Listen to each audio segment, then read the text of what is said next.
and welcome back to another episode here on the Minetopia Server.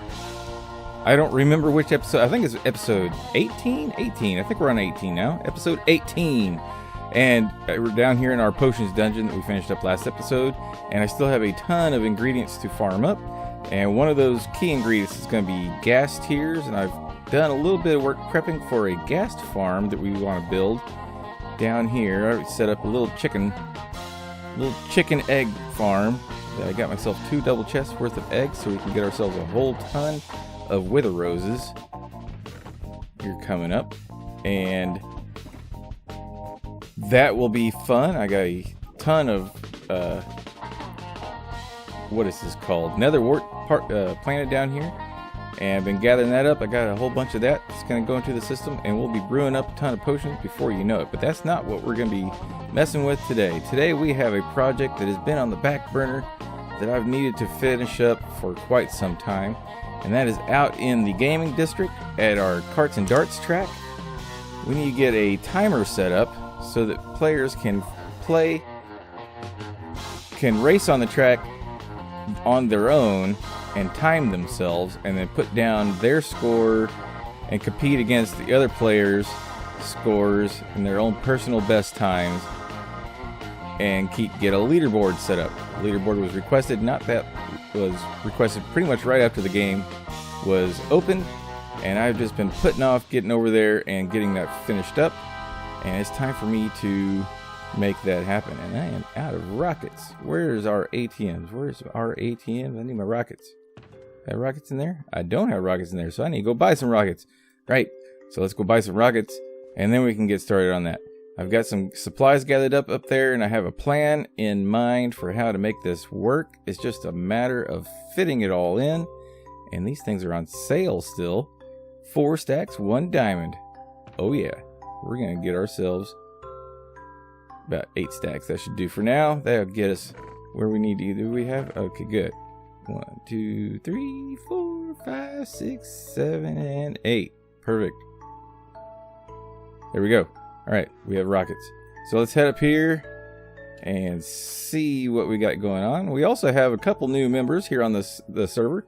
That is Zeemster's little traveling salesman cart. And we also have Bigfoot on the server. So welcome to them. And it's going to be really exciting to have them around. New people, new friends, new people to play with. It's all gravy. So here's what the plan is going to be. So what I'm thinking is basically kind of like an hourglass type thing. So you have the 2 barrels and a hopper in between. So sand in the top barrel flows into the bottom barrel with a hopper that gets locked and unlocked when the race stops or starts and stops. And then you open up the bottom barrel, count how much sand is in there, record it on the leaderboard, and then you take that sand, put it back in the top barrel so it'll be ready for the next race. That's the theory.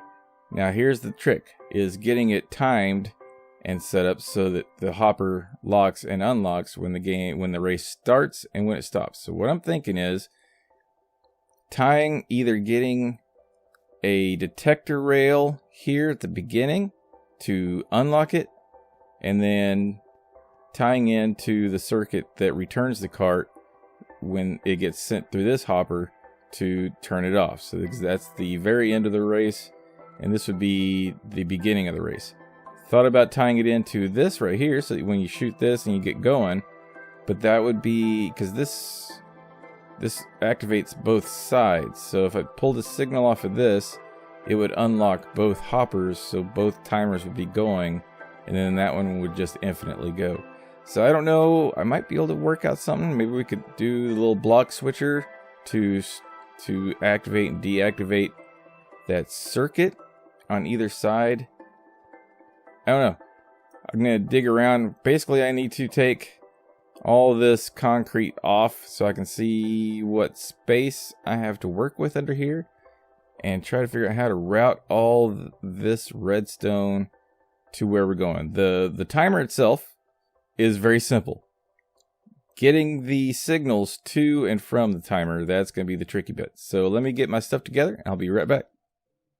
Okay, and I have a plan. I have decided that I'm going to pull a signal off of this block here that pops up that completes this circuit to start the race. So as this block gets powered, I'm going to take a repeater off of it, send a redstone signal down through here, into here, onto that block right there, which will then power this, fell down the hole, which will then power this T flip-flop here that I've got set up.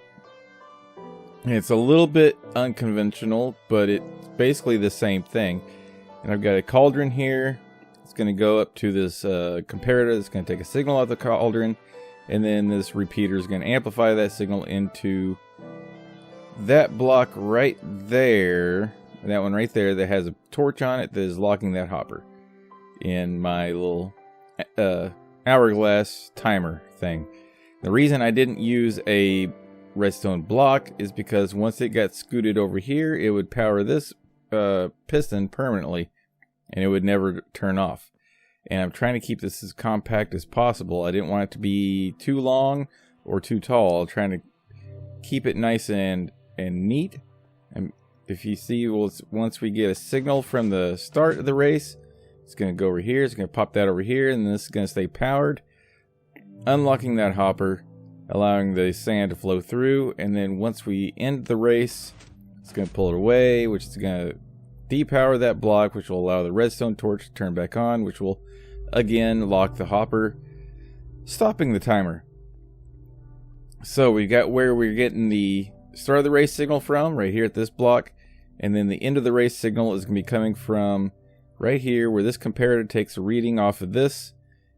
And when the minecart goes through it, this powers this block that sends through here, that powers that T flip-flop that sends the minecart and everything back to where it goes, lowering that block over there, disabling this track. That's the way that signal works. So I can go and take this redstone wire right here that gets powered with this block and send it underneath all of this, down and around, then up through here, and then up to there and connect it to that signal right there, which will again power the T flip-flop. So it's a bit of a maze and is pretty compact in here, but I've got it mapped out. So here's the block that's going to power the pistons. It's going to turn on the T flip-flop, and then I'll have the signal from the cauldron go around and power this block right here, which will depower that torch, and yada yada yada. So there we go. We have a plan. We have the machinery. We have the power. We have the tools. We can do this. So why don't we just go ahead and do it? So I'm going to get these things crammed into the hole, and then we're going to test it out and see how it goes. Okay, and that should do it. I've got this side finished up, and I've got this side finished up. And as you can see over here, I have it taking a signal out of this area right here that is, consider this the light switch of the whole machine. This is what turns everything on and off. See, so if you look, that block is down, so that means there's no redstone signal being passed. And as soon as I pay for a ride, I get a cart. That block comes up, which allows this signal to power that block, sending it over here to start the race when you shoot that target right there. So now it also sends a signal over here and around to here, kicking off this T flip-flop that is going to unpower this hopper, allowing the sand to flow down into the bottom barrel. And the same is true on this side over here. I just have that part already covered up. And then at the end of the race, when the cart gets returned, it passes through here, which catches a signal out of this, and underneath that is a redstone signal traveling around and through, and it connects up with this one back over that way. You can kind of almost see it. It's going to be back over there. But again, powering this T flip-flop, which is going to pull the cauldron back, turning off the timer. And then you'll just count what's in this bottom barrel, and that is your score. And then we come over here, I have a leaderboard set up, and I have everybody's head who has turned one in. I still need heads from Pixie, Pale Band-Aid, Zeemster, and Bigfoot. So however you feel like acquiring your own head, whether it be shooting an arrow in the air, or if you need help, I'm happy to help acquire your head. But underneath that is your scorecard. The first row is races won, lost. So this is your overall, I guess you call it score. How many races you've won, how many of you lost. Each time you can update this on your own. You can change the numbers up. Win, loss. And then this is green lane, fastest time. So you're going to race around the green lane. You're going to get your time. You're going to come over here and you're going to record it. How many stacks plus whatever remaining after a stack. So say 4 stacks plus 2. And then if you try it again and you get a faster time, then you can come over here and you can update that. That gives you your fastest score on the green lane. And the same for the red lane. And they're both, sand is colored according to the lane. So as you're counting, you won't be confused as to what lane you're in. And that way we can keep track of who has the fastest time on the track and who has the most wins and losses of the 2-player races on the track. And then I have also changed the number of laps. It was counting 4 laps plus 1 for some reason. We were getting 5 laps out of it, which made for a very, very long race. So I have adjusted it so there's a 3-lap race now. It's nice and quick. Not too quick, just fast enough. I think after 3 laps, it starts to get a little bit cumbersome, drags on just a bit. So I've reduced it so we get 3 laps in each race, and the winner gets to update their thing over there. So that's the way that works. And at the end of each race, or each time you go around the track, you need to come over here, count up your thing, and then put the sand back in the top barrel. You need to reset this. And before you race, it's a good idea to come over here and double check that this bottom barrel is empty. Otherwise, your time will be affected because you won't get an accurate count. So I need to cover all this back up, put this area back together, and I think we're gonna give ourselves a little test run. We're gonna take a lap, get us a score on the board, and see how this thing is going. All right, and let's race. Let's see how this goes. All right, I'm going to grab a bow. Use a different bow so I don't have flaming arrows all over the place distracting me from my racing. I'm going to choose the red side. Put my diamond in there. Get my cart. Hop in here, and then we're going to... And 3, 2, 1... Here we go. And we're off. All right. And we're going to keep... Oh, man. I usually make that one. This is not starting off well. This is not going to be one of my best runs. All right. Nailed that. I don't need to worry about that right now. As I come around the corner here, let's see if I can get this one. No, that one's a tough one. Here we go. Here we go. Those corners, you really gotta line those up just right if you have any hope of catching them as you come around the corner. And I've been getting better at it, but as you can see, it's been a little while since I have practiced this. So here we go, right around this corner here. Nailed it. Nailed it. And nailed it. All right. That was much better. That was a lot better. Let's see if I can get this one. Nope. Ah. All right. There we go. All right. Mario. All right, there we go. And we go with this one. Can we keep this string going? All right. Coming around. This should be the end of lap 2. So that means I got one more lap to go. As we finish this one, I should get kicked over into the cactus. Let's see if my timer or my counter is working correctly. Here we go. We're coming around this corner. A little bit better on the line up there, but not quite where it needed to be. Nice. That's where you do it right there. All right. And here we go. Last one. I think this should kick me into the cactus. It did not. So I have one more lap. I'm so confused right now. I'll have to review the footage. I don't know how many laps we got. Maybe it's still 4. Alright. The problem is when you kick stuff over into the dropper, you don't get an even number of extra laps out of it, so you gotta... I've been having trouble getting those timed up just right. This should be the end of the race, so I think that might be number 4. Does that get us? Yep, there we go. And that resets everything. It should stop our timer.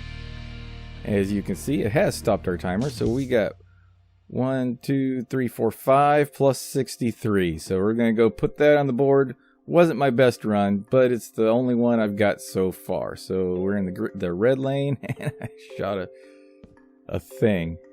So we're just going to take this off, and we're going to put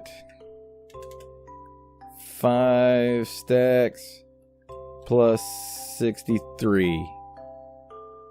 All right, first score is on the board. That's all done. How about that? And I think that was still 4 laps. So maybe we got it down to 4 laps. I'm not real sure. It'll go until it stops. That's kind of where we're at right now. It's just going to go until it stops. So, all right. Now, I need to go check my shops, see if I've made any sales real quick.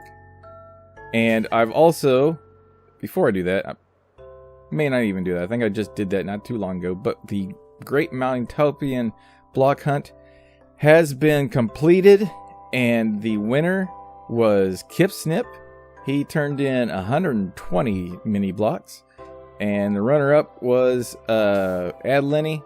He also turned in 120 mini blocks, but he had 16 doubles in there, bringing his total down to 106 or 104.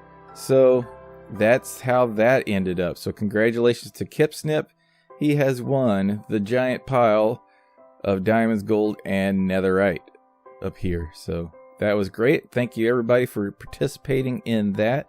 And that means we can start getting our sorting system labeled and worked out. And I'm still Mario. We got all of our stuff all labeled up and ready to go. So with that, I think that's probably going to be all the time we have for today. I really appreciate you guys watching. If you liked what you saw, don't forget to leave a like. And if you want to see more, don't forget to subscribe. Till next time, this has been Neely. Bye-bye.